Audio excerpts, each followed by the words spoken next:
శనివారం ఈరోజు ఓం నమో నారాయణాయ అనే నామాన్ని మనమందరూ జపించాలి. ఈ నామాన్ని ఈరోజు మనం జపించడం వల్ల ఆ నారాయణ కృపను మనపై ఉంటుంది, పితృదేవతల ఆశీస్సులు మనపై ఉంటుంది. మరియు ఈ ఒక నామాన్ని జపించడం వల్ల ఏకాదశి వ్రతాన్ని పాటించిన పుణ్యఫలం కూడా ప్రాప్తిస్తుంది. ఏకాదశి వ్రతాన్ని పాటించడం వలన మనకి ఆరోగ్యం ప్రాప్తిస్తుంది. అంతేకాదు సద్బుద్ధి ప్రాప్తిస్తుంది. మనలో ఉన్న అహంకార లక్షణాలు తగ్గుతాయి. ఇటువంటి గుణాలు కావాలి అంటే, మనలో ఉన్న రాజసిక గుణాలు దూరం అవ్వాలి అంటే ఏకాదశి వ్రతాన్ని ఆచరించాలి. ఆ వ్రతాన్ని ఆచరించని వారు నారాయణ మంత్రాన్ని ఏకాదశి రోజు జపించాలి. అందువలన మనమందరూ ఈరోజు ఓం నమో నారాయణాయ అనే మంత్రాన్ని జపించి ఆ మహావిష్ణు అనుగ్రహంతో పాటు పితృదేవతల ఆశీస్సులు పొందుదాం.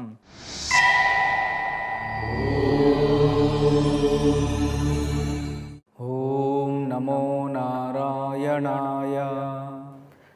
ఓం నమో నారాయణాయ. ఓం నమో నారాయణాయ. ఓం నమో నారాయణాయ. ఓం నమో నారాయణాయ. ఓం నమో నారాయణాయ.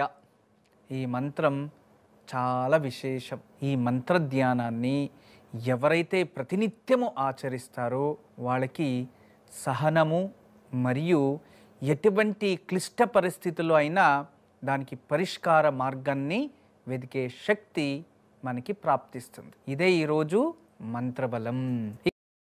ఎవరైనా ఒక ఇనుపు బాండ్లిలో, గుర్తుంచుకోండి, ఇనుపు బాండ్లిలో నువ్వుల నూనె పోసి అందులో శనిగ్రహం కానీ లేదా నువ్వుల నూనె సమేతంగా నీల పుష్పాలని అందులో పెట్టి నీల వస్త్రాన్ని పెట్టి ఎవరైనా దానమిచ్చేస్తే లేదా శనికి సమర్పించుకుంటే అప్పుడు ఖచ్చితంగా శని వక్రదృష్టి కుదృష్టి నుంచి విముక్తి చెందుతారు. చెన్నో దేవిరభిష్ట యాపో భవంతు పీతయే చయ్యోరభిష్టవంతునః అంటూ ఆ మంత్రాన్ని ఎవరైతే పఠిస్తారో వాళ్ళకి శని నుంచి ముక్తి కలుగుతుంది అని ఆ శనేశ్వరుడే తెలియచేస్తాడు. తర్వాత ఆ పిప్పల మహర్షి అదే మంత్రాన్ని ప్రజలకి బోధిస్తూ అక్కడి నుంచి కరువు కాలం లేకుండా చేస్తాడు. తర్వాత ఆ పిప్పల మహర్షి శనిని క్షమించి మళ్ళీ శని స్థానానికి అందిస్తాడు. అందువలన ఈ కథని మనం తెలుసుకున్నా కూడా చదివినా కూడా మనకి శని దోషం వెళ్ళిపోతుందంట. అందరూ కూడా వినండి. షన్నో దేవీరభిష్ట యాపో భవంతు పీతయే చయ్యోరభిష్టవంతునః. ఇది మంత్రం. చూసారా, ఇది శనేశ్వర మంత్రము. ఈ మంత్రాన్ని చక్కగా విన్నారు. ఆ శనేశ్వరుడు అనుగ్రహం మీపై ఉండాలి, కుదృష్టి జాతకంలో ఉన్న శని దోషం తొలగిపోవాలి అని మనస్ఫూర్తిగా కోరుకుంటున్నాను. అంటే ఇక్కడ విశేషంగా మీకు తెలియచేస్తున్నదంటే నారాయణ ద్వాదశ అక్షర మహామంత్రం వల్ల అంత గొప్పవాడయ్యాడు. ఏదో ఒక రోజు మీకు కూడా ఆ మంత్రాన్ని తెలియచేస్తా, ఎదురు చూస్తూ ఉండండి. అయితే రేపు ద్వాదశి ఉంది. రేపు దగ్ధయోగం, ఆదివారం ద్వాదశి. కానీ ఆదివారం ద్వాదశి రోజు పిండ ప్రదానాలు కేవలం సన్యాసత్వం మాత్రమే ఇస్తారు. గుర్తుపెట్టుకోండి, సన్యాస మహాలయాని అంటే సన్యాసత్వం స్వీకరించి మన ఇంట్లో ఎవరైనా చనిపోయి ఉంటే వాళ్ళకి మాత్రమే రేపు పిండ ప్రదానం చేసేది. అలా మనకు తెలిసిన గురువులు ఎవరైనా సన్యాసత్వం స్వీకరించి చనిపోయి ఉంటారు కదా, వాళ్ళ పేరులో పిండ ప్రదానాలు, దాన ధర్మాలు ఇటువంటివి రేపు ఆచరించవచ్చు. గురూజీకి ఈరోజు గృహ సంపదలో ఏం తెలియజేయబోతున్నారు?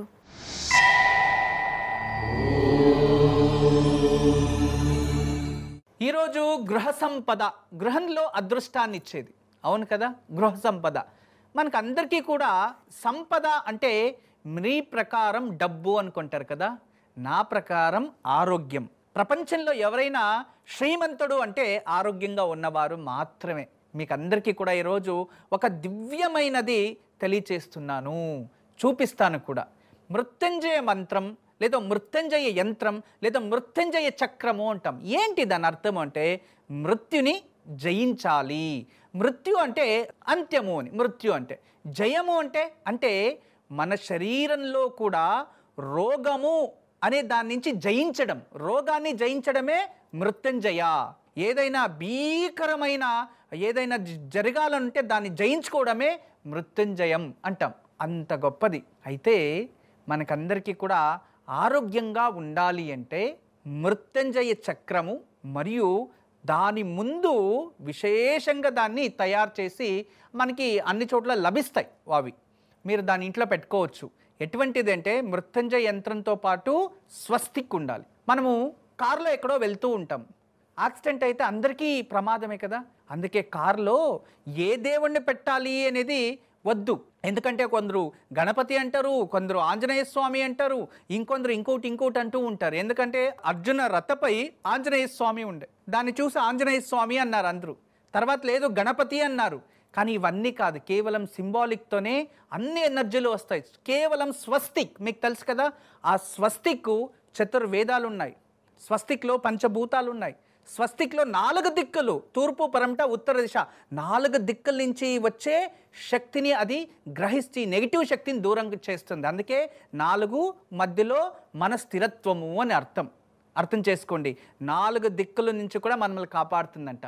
అటువంటి స్వస్తిక్ చిహ్నం ఉండాలి ముందు సైడు, దాని వెనుక ఆ ఒక మృత్యుంజయ మంత్రం ఉండాలి. ఆ మృత్యుంజయ యంత్రం ఏం చేస్తుందంటే మృత్యుల్ని ఆపదల్ని దూరం చేస్తుంది. ఆ స్వస్తికు 1,00,000 గిగాబైట్ పాజిటివ్ ఎనర్జీని ఆల్వేస్ రిలీజ్ చేస్తూ ఉంటుంది. అది మన ఆరా ఎనర్జీని దాన్ని చూసినప్పుడు అంట ఇంటి దగ్గర ఆరా ఎనర్జీ మనపై వస్తూ ఉంటుంది. ఏ పుణ్యకార్యంలో శుభకార్యంలో అయినా స్వస్తిక్ లేకుండా అది పుణ్యకార్యం శుభకార్యం కాదు. అది అంత గొప్ప శక్తి స్వస్తిక్ అనేది. ఆ స్వస్తిక్ అనేది చాలా విశేషమైన శక్తి. క్లాక్ వైజ్లో ఉంటుంది స్వస్తిక్. చాలామంది ఇళ్లలో నేను చూస్తాను అప్పుడప్పుడు వాకల పైన కుంకుమలో రాసేసి ఉంటారు యాంటీ క్లాక్ వైజ్. అది యాంటీ క్లాక్ వైజ్ వేస్తే 1 గిగాబైట్స్ నెగిటివ్ ఎనర్జీ అది క్రియేట్ చేస్తుంది. పాజిటివ్గానే ఉండాలి. చూడండి మీరు చూస్తున్నారు, ఇది స్వస్తిక్. ఇప్పుడు మీకు కనబడుతుంది చూడండి, ఇది స్వస్తిక్ ఇలా ఉండాలి. తర్వాత దాని వెనుక ఇలా ఉంటుంది, దాని వెనుక ఇది మృత్యుంజయ యంత్రము. ఇది మృత్యుంజయ యంత్రము. దాని ముందు సైడ్ చూడండి, ఇది మృత్యుంజయ యంత్రం కదా, దీన్ని ఇలా టర్న్ చేస్తే స్వస్తిక్ ఉంటుంది. దీన్ని ఇలా టర్న్ చేస్తే దీని బ్యాక్ సైడ్ మృత్యుంజయ యంత్రము.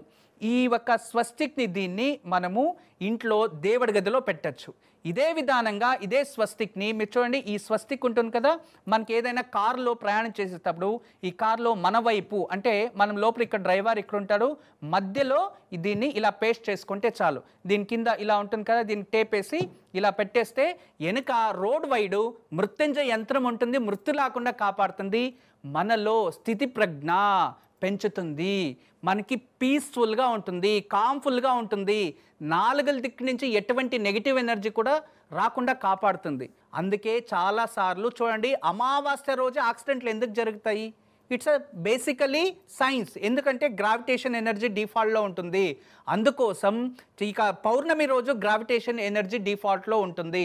అందుకోసం ఆ ఒక శరీరంలో కూడా ద్రవ పదార్థం ఎక్కువ ఉంటుంది కదా, రక్తం ద్రవ పదార్థం కదా. ఆ ఒక గ్రావిటేషన్ ఎనర్జీ ఎలా డిఫాల్టో మన శరీరంలో కూడా కొన్ని డిఫాల్ట్ అయ్యి బ్రెయిన్ సరిగా ఆలోచనలు లేకుండా, బ్రెయిన్కి చక్కగా ఆక్సిజన్ వెళ్ళకుండా ఆ సమయంలో ఆలోచనలు మార్పాడు జరుగుతూ ఉంటాయి. కొందరు ఎవరైతే పీస్ఫుల్గా ఉంటారో వాళ్ళ ఆరా ఎనర్జీ ఎక్కువ ఉంటుంది, వాళ్ళపైన ఎలాంటివి చూపించవు. ఎవరైతే మెంటలీ వీక్ ఉంటారో వాళ్ళకి నెగిటివ్ ఎనర్జీ చేసి యాక్సిడెంట్స్ అయ్యేలా చేస్తూ ఉంటాయి. అటువంటి టైంలో ఆలోచనలు కూడా వ్యత్యాసం ఉంటాయి. ఎప్పుడైతే ఇది స్వస్తిక్ అనేది ఉంటుందో అక్కడ మొత్తానికి మనకు పాజిటివ్ ఎనర్జీ క్రియేట్ చేస్తూ ఉంటుంది. అప్పుడు యాక్సిడెంట్స్ అవి ఇవి రాకుండా, అంటే వాహనంలో మనకి రక్షణ, మృత్యు రక్షణ, గుర్తుంచుకోండి, రక్షణ మృత్యు రక్షణని ఇది అందిస్తుంది. దీన్నే మీరు ఇంట్లో పూజ గదిలో పెట్టుకోవడం వలన ఇంట్లో ఆరోగ్యంగా ఉంటారు. పూజ గదిలో వద్దు, నేను ఇవన్నీ నమ్మను, ఓకే, మీరు పడుకునే టేబుల్ పైన లెఫ్టో రైటో పక్కన ఒకటి పెట్టండి. అది నమ్మను, నేను పని చేస్తాను కదా, పని చేసే చోటు ఇది ఒకటే పెట్టుకోండి, ఒక టేబుల్ పైన కంప్యూటర్ ఆపోజిట్లో ఇది ఒకటి పెట్టుకోండి. పీస్ఫుల్గా కామ్గా 100% మీరు ఇష్టపడి జాబ్ చేస్తారు. అంత గొప్పగా శక్తిని అందిస్తుంది ఈ ఒక స్వస్తిక్.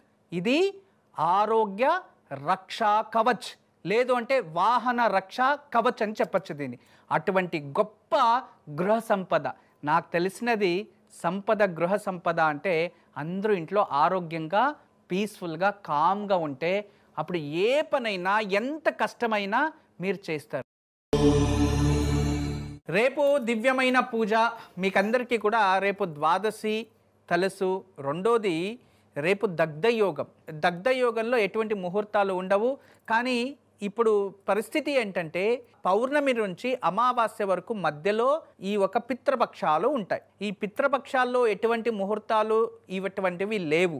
దీనికన్నా మంచి విషయాలు కొన్ని ఉన్నాయి. ఎందుకంటే అమావాస్య అయిన తర్వాత నవరాత్రులు, ఈ సమయంలో 10 రోజులు అంటే విజయదశమికి మాత్రమే ఉంటుంది. కానీ ఆ 9 రోజులు కూడా దేవతలు మరియు గ్రహాలు శక్తిహీనులు అవుతారు. కాబట్టి ఆ సమయంలో కూడా ముహూర్తాలు ఉండవు. అంతే, ముహూర్తాలు ఎటువంటి మనము నిర్ణయించే ముహూర్తాలకి శక్తి ఉండదు అని అర్థం.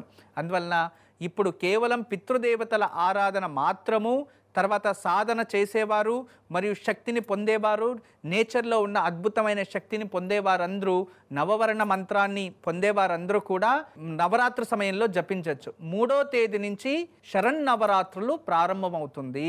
3వ తేదీ నుంచి నవరాత్రులు ప్రారంభం. ఆ రోజు నుంచి ప్రతిరోజు కూడా ఒక్కొక్క దేవత పూజ, ఆ దేవత గురించి విశ్లేషణ, భగవంతునికి ఆరాధన మరియు ప్రజ్వలం. అంతేకాదు అన్ని విధాలుగా పూజ అయిన తర్వాత కుమారి పూజ మరియు వాళ్ళతో మీకందరికీ ఆశీస్సులు. ప్రతిరోజు ఒక్కొక్క దేవత విశేషం ఉంటుంది. ప్రతిరోజు కూడా ఒక్కొక్క వస్త్రాన్ని ధరించి పూజని వీక్షించాలి.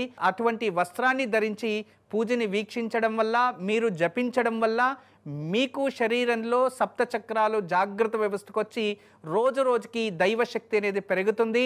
అంతేకాకుండా మీరు పూజని వీక్షించిన పుణ్యఫలం కూడా ప్రాప్తిస్తుంది. మీరింట్లో ఎలా ఆచరించవచ్చు అనే విధానాలను కూడా ప్రతిరోజు తెలియచేస్తుంటున్నాము. తప్పకుండా ఈ నవరాత్రులు 9 రోజులు కూడా మీరు ఈ పూజని వీక్షించి మేము చెప్పింది మీరు పాటిస్తూ ముందుకెళ్తూ ఉంటే ఆ 9 రోజుల్లోనే మీలో ఒక దివ్యమైన శక్తి, ఆధ్యాత్మిక శక్తి గోచరిస్తుంది. అది మీ జీవితంలో ఎప్పుడు మిమ్మల్ని కాపాడుతూ రక్షణగా ఉంటుంది. ఇటువంటి ఎన్నో విషయాలు ఇక మీకు రేపటి నుంచి తెలియచేస్తూ ఉంటాను. అయితే రేపు మాత్రం తప్పకుండా ఓంకార కార్యక్రమం చూడండి. ఎందుకంటే గ్రహణం గురించి కాస్త మాట్లాడి మీకు కొంచెం అవగాహన తేవాలి.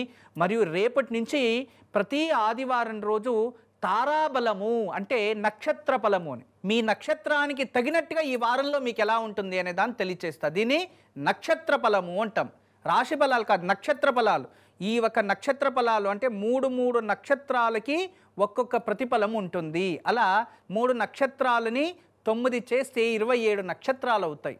9 భాగాలుగా వింగడించారు. దీన్ని తారాబలము అంటాం. తారాబలంతో మీకు ఈ వారం ఎలా ఉండబోతుందో అనే దాన్ని రేపు కొత్తగా వినడానికి నూతనంగా మీకు ఉంటుంది. రేపు ఈ ఒక విషయం గురించి చర్చించుకుందాం.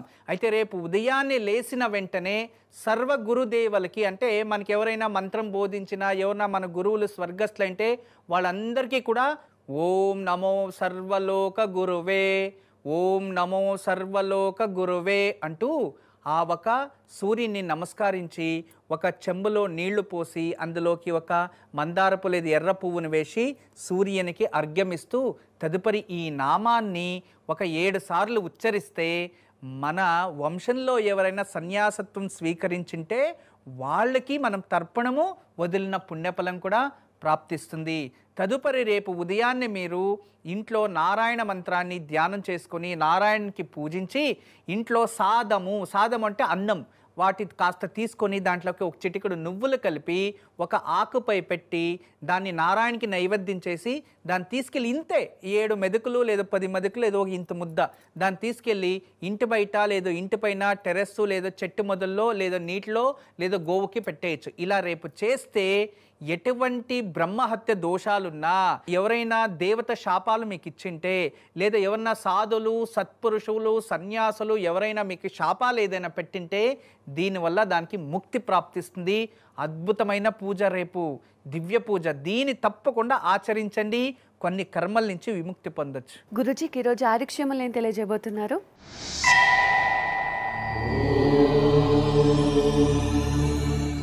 ఈరోజు దివ్యమైన ఆయుక్షేమం. ఈరోజు మీకు అందరికీ కూడా చాలా రెగ్యులర్గా అందరికీ వచ్చే ఒక అనారోగ్య సమస్య అంటే కిడ్నీ స్టోన్స్. కిడ్నీ స్టోన్స్ ఎందుకు వస్తున్నాయి? కిడ్నీ రాళ్ళు అంటూ ఉంటారు. మీకు తెలుసో లేదో, చిన్న వయసులో నేను ఒక 5 సంవత్సరాలు ఉండేటప్పుడు ఒక 3 కిలోమీటర్లంతా అడవిలో ఇలా నడుచుకొని వెళ్ళి ఊరంతా తిరిగి భిక్షాందేహి అంటే భిక్షాటన చేసి ఆ ఒక బియ్యాన్ని తీసుకొని ప్రసాదం వండి దేవుడికి నైవేద్యం చేసి అక్కడ తాగడానికి నీరు ఎటువంటిది ఉండే అంటే బండపై నీళ్లు ఉండేవి. పెద్ద బండ, ఆ నీళ్ళని తీసుకొని తాగేవాళ్ళు అందరూ తాగేవారు. తర్వాత ఎప్పుడైనా వర్షాలు వచ్చేస్తూ ఉంటే నీళ్లు తాగడానికి ఎక్కడ దొరకలేదు అంటే ఈ తేటి నీళ్లు ఆ చెరువులో పైనుండే నీళ్లు కూడా తాగేవారు ఎంతోమంది. అవన్నీ నేను చూస్తాను. బావిల్లో నీళ్ళు తాగేవారు. అప్పుడు మనకి ఎటువంటి అనారోగ్యం లేనిది, ఎప్పుడు కిడ్నీ స్టోన్లు రాంది. ఈ కాలంలో కిడ్నీ స్టోన్లు ఎందుకు వస్తున్నాయంటే మీరు తినే ఆహారం వల్ల వస్తున్నాయి. గుర్తుపెట్టుకోండి, ఆహారంలో తింటూ ఉంటే మనం ఈ కెమికల్స్ మందులు కొట్టి తర్వాత విత్తనాలు లేని హైబ్రిడ్ ఆహారాలు ఎక్కువ తింటున్నాం కదా, వాటి వల్ల ఇవన్నీ వస్తున్నది. ఇది గుర్తుంచుకోవాలి. దాని నుంచి ప్రతి ఒక్కరికి నీటి కొరత, శరీరంలో నీటి కొరత ఎక్కువైపోయి మరియు యూరిన్ అనేది టైంకి పాస్ చేయకపోతే లోపల కిడ్నీ స్టోన్లు అనేవి ఉత్పత్తి అవుతాయి. అందువలన దయచేసి కిడ్నీ స్టోన్స్ వస్తే చాలా ప్రమాదం. అది ఆడోళ్ళ కన్నా వస్తే త్వరగా ఏదైనా రెమెడీ, కానీ మగపిల్లలకు వస్తే చాలా ప్రాబ్లం అయిపోతుంది. దానివల్ల ఆపరేషన్స్ వరకు వెళ్ళే ఉన్నాయి. కొన్ని ఆపరేషన్ చేస్తే కిడ్నీలకే ప్రమాదం అని చేయించకుండా నొప్పిని భరించే వాళ్ళు ఉన్నారు. అవన్నీ కరగడానికి ఒకే ఒక ఆయుర్వేదం ఉంది. ఏంటప్ప అంటే కొండపిండి ఆకు చూర్ణం. కొండపిండి ఆకు చూడండి, ఇలా ఉంటుంది కొండపిండి ఆకు చూర్ణం.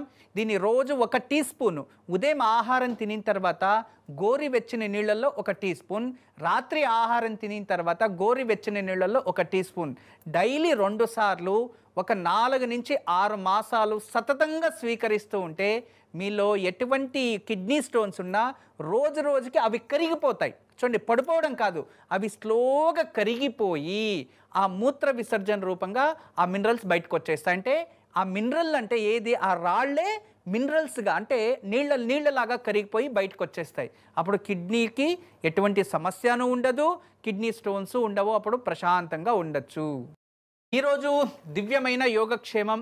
ఈరోజు సాయంత్రం నాగదేవతలకి ఆశ్లేష బలి పూజ అనేవాళ్ళు ఆశ్లేష నక్షత్రంలో ఆచరిస్తూ ఉంటారు. ఆశ్లేష బలి అంటే ఇది కూడా మనం పితృదేవతలకి ఎలా పిండ ప్రదానాలు చేస్తామో అటువంటిదే సర్పదేవతలకి ఆచరించే క్రియ. అయితే పక్షమాసంలో ఆశ్లేష నక్షత్రం వచ్చినప్పుడు నాగదేవతలకి మనము అటువంటి చర్యని ఆచరించాలి అని తెలియచేస్తుంది. అటువంటి చర్యని ఆచరించాలంటే మీకు తెలీదు ఎలా ఆచరించాలి అని. ఈరోజు కష్టపడే పనే వద్దు. చిన్నగా మనము సుబ్రహ్మణ్య స్వామి ముందు లేదా నాగపెడగా మన ఇంట్లో ఉంటే అటువంటి వాళ్ళ ముందు, లేదో మా కుంకుమతో పసుపు గంధం 3 కలిపి చక్కగా ఒక పీట పైన లేదా ఒక బట్ట పైన లేదో ఇంట్లో మనం శుభ్రం చేసి, మనకి బియ్యం పిండి ఉంటుంది చూడండి, బియ్యం పిండిలో సర్పాకారాన్ని రాసి తర్వాత మినుములు ఉంటాయి చూడండి మన ఇంట్లో మినుములు, దాన్ని బాగా ఉడకపెట్టేసి ఇంత బాగా ఉడకపెట్టేసి దాన్ని తీసుకొని దాంట్లో 3 ముద్దలు చేసి ఆ సర్పం ముందు పెట్టి నైవేద్యం చేయాలి. ఇలా చేసి తర్వాత పుష్పము అక్షతలు నీళ్లు చేతిలో పట్టుకొని నీళ్లు పోసి మా కుటుంబానికి సర్పదోషాలు నాగదోషాలు ఇటువంటివి ఏమైనా ఉంటే దాని నుంచి ముక్తి చెందాలి నాగనాథ అని చెప్పి ఆ ముద్దల మీద చిన్న ఉంటే దానిపైన వదిలేసి ఈ రోజు గడిచిన తర్వాత రేపు దాన్ని తీసుకెళ్ళి నీళ్లల్లోనో లేదో గోవుకో పెట్టాలి, లేదో పక్షుపక్షులకో ఇచ్చేయాలి, లేదో ఆ చెట్టు మొదల్లో వేసేయాలి. ఇలా చేస్తే సర్పశాపాల నుంచి విముక్తి. మరియు ఆశ్లేష నక్షత్రంలో పుట్టిన వారు దీన్ని ఆచరిస్తే ఆ ఆశ్లేష బలి పూజ చేసిన పుణ్యఫలం ప్రాప్తిస్తుంది.